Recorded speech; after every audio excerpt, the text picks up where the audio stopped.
Hello everybody, c'est l'heure du Hey Lundi, party tourne un mardi midi et je suis désolée par avance si je fais la vidéo en extrême vitesse parce qu'on va venir me chercher et je sais pas si je vais avoir le temps de finir la vidéo à temps. Donc si je parle vite, je m'en excuse. Si mes avis sont concis, je m'en excuse. Donc je vous ai promis du graphique la semaine dernière, je vous montre ça de suite. Alors, hop. La première chose que j'ai lue, c'était la BD End, le tome 1, Elisabeth, par Barbara Canepa et Anna Merli, édité chez Soleil dans la collection Métamorphose. Alors certes, les dessins sont sublimes, seulement j'ai rien compris. Donc voilà, par exemple, là je vous montre un paysage, c'est l'école en fait, c'est pas l'histoire. Et j'ai rien compris de ce qui se passe, c'est très... Ça peut être cool hein, pour certaines personnes, mais bon, moi j'ai rien capté.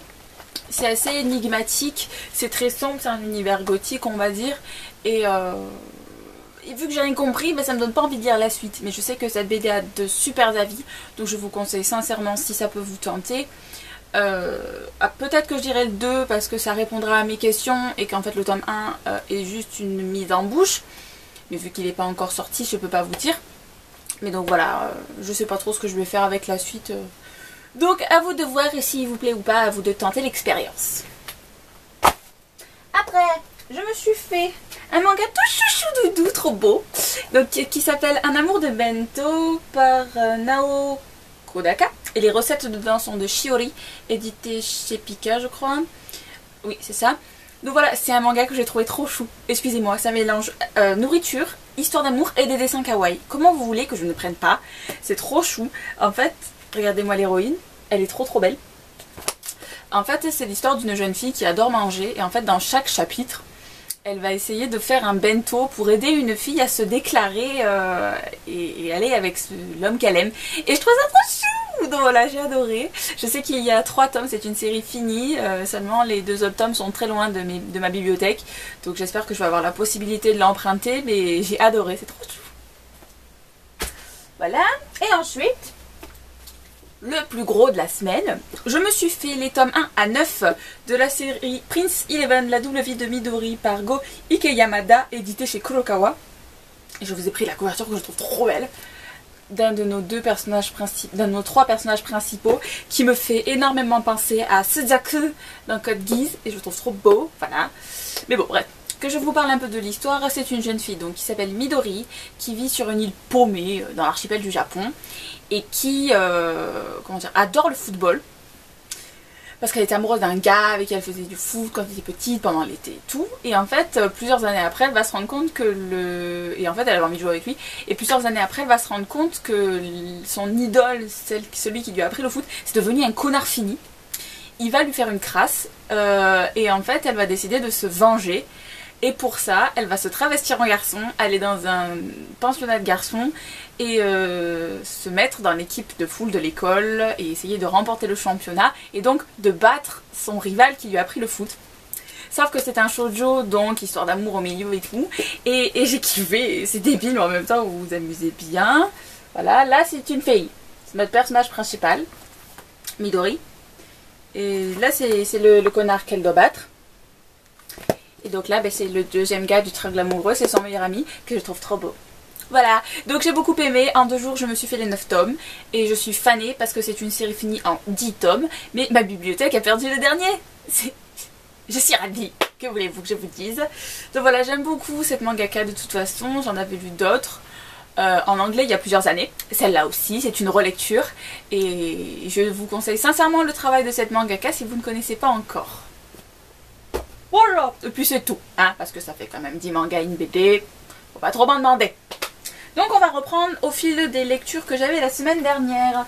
Alors la semaine dernière je vous laissais avec XO, le tome 2, Le Maléfice par Rachel Hawkins, édité chez Albin Michel Louise. Je vous avais dit que j'allais le finir parce que c'était de la bombe, et je l'ai fini lundi dernier, c'était juste trop bien. J'ai le 3 qui m'attend, et il sera dans la vidéo de la semaine prochaine, parce que j'ai envie de lire, et il est trop bien, et la fin vous laisse sur le cul, donc je veux le lire, et j'ai adoré, et je l'ai largement préféré au tome 1. Donc ceux qui n'ont pas trop été convaincus par le tome 1, je vous conseille quand même de donner une seconde chance à la série en lisant le 2, parce que j'ai trouvé ça topissime. Voilà. Ensuite, changement de registre, Je vous avais annoncé que j'allais me faire le Geek Girl tome 1 de Holy Snail édité chez Nathan. Et ben oui, je l'ai lu. Et j'ai trouvé ça trop fun, en fait. Parce que oui, c'est un chick lit adolescent. Donc il faut pas vous attendre à un autre genre de roman. C'est tout à fait ça. Mais ce que j'ai beaucoup aimé, c'est que donc notre personnage principal, Harriet, est une geek. Et elle a un fil de pensée qui est tellement original, on va dire. On ne peut jamais se douter de ce qu'elle va dire, ce qu'elle va faire. Et c'est hyper rafraîchissant parce que donc il n'y a aucune prévisibilité par rapport à son attitude à elle. Même s'il y a certains trucs qui sont standards, on va dire, dans du young adulte. Mais j'ai passé un super moment de voir aussi les coulisses du monde de la mode. J'ai trouvé ça fun. Donc après, est-ce que je lirai le 2? Je pense que oui, sincèrement, j'ai passé un super moment. Après je me doute que ça ne plaira pas à tout le monde parce que donc c'est chick lit, c'est un livre de filles. Mais moi j'ai passé un super moment avec. Hop. Après, qu'est-ce que j'ai lu? Je sais plus parce que j'ai tellement de bouquins à vous présenter que je sais plus en fait. Livre addict, mon ami qui me rappelle qu'est-ce que j'ai lu. Ben voilà.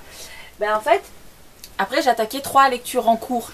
Si j'avais tourné ma vidéo à temps, vous auriez eu 3 lectures en cours. Mais je me suis débrouillée pour les finir entre temps, donc j'en ai plus qu'une. Alléluia. Donc la première que je me suis fait le tome 1 de la série Monstre Cœur de Harpie par Hervé Joubert, édité chez Rajo. Et laissez-moi vous dire qu'il faut que j'arrête d'acheter les 2 premiers tomes d'une série en même temps. C'est un truc que je ne fais absolument jamais. Et les 2 fois où j'ai fait l'exception, les 2 fois j'ai pas aimé. La fois précédente c'était avec Angela de Julia Emtin. Et donc là voilà, c'est le deuxième bouquin où ça me fait ça. C'est un tout petit livre qui fait 200 pages, la police de caractère est quand même grosse. Mais je me suis ennuyée ferme. Du coup avec le résumé, je m'attendais à ce que le thème du MMORPG, mais c'est pas, peut-être vous comprendrez pas, du jeu en ligne serait plus exploité. Ça correspondait pas à mes attentes, donc à la rigueur ça aurait pu...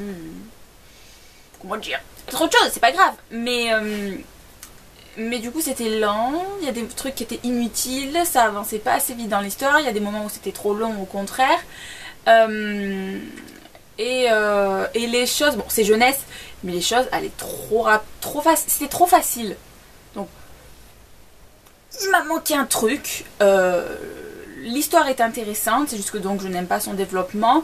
J'ai le tome 2 qui est fin, donc je sais pas trop quand, mais je vais essayer de me le caser de manière assez proche, je l'espère, pour que ça reste frais dans ma tête. Et peut-être que donc celui-ci, encore une fois comme dans End, peut-être que c'était une mise en bouche pour présenter les personnages, parce qu'il y a donc au moins 8 personnages principaux. Peut-être c'est pour présenter les différents personnages et tout, et que maintenant ça se dynamisera plus par la suite. L'avenir nous le dira. Si vous pouvez l'emprunter, je vous le conseille tout de même, parce que le fond est intéressant. Voilà. Après, celui que j'ai fini à l'instant. Oh, à l'instant. Alors, j'avais une lecture commune sur Livre Addict. Je me suis refait le Succubus Blues de tome 1 de la série Georgina Kincaid par Richelle Mead, édité chez Brajlon, chez Millie G. Et oh mon dieu, est-ce que c'était cool! Y a rien à faire, j'adore cette série. Je ne m'en lasse pas, c'est donc une relecture. Et j'adore Georgina. Il m'a fait peur!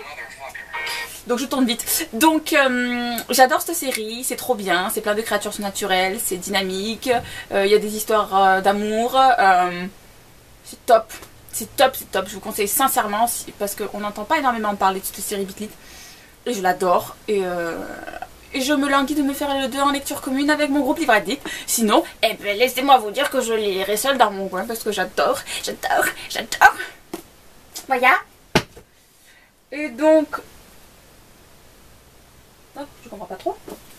Et donc ma lecture en cours, je suis sur le tome 1 de la série Lux Obsidian par Jennifer L. Armentrout, édité chez Untangled Teen. Je suis à 70% je crois. C'est pas mal, je suis pas plus emballée que ça. La mythologie est intéressante. Donc c'est bien. Le niveau est pas trop compliqué même si je suis un peu perturbée. Donc je vais continuer ma lecture. La semaine prochaine il sera fini bien sûr. Et vous aurez un avis plus intéressant parce que là je suis vraiment pressée. Après, qu'est-ce que j'ai en lecture à venir? En lecture à venir, j'ai donc le tome 3 de XO. par Rachel Hawkins. Et j'ai aussi le manga Black Butler parce que le dernier est sorti. Je suis désolée, je vous laisse, bye.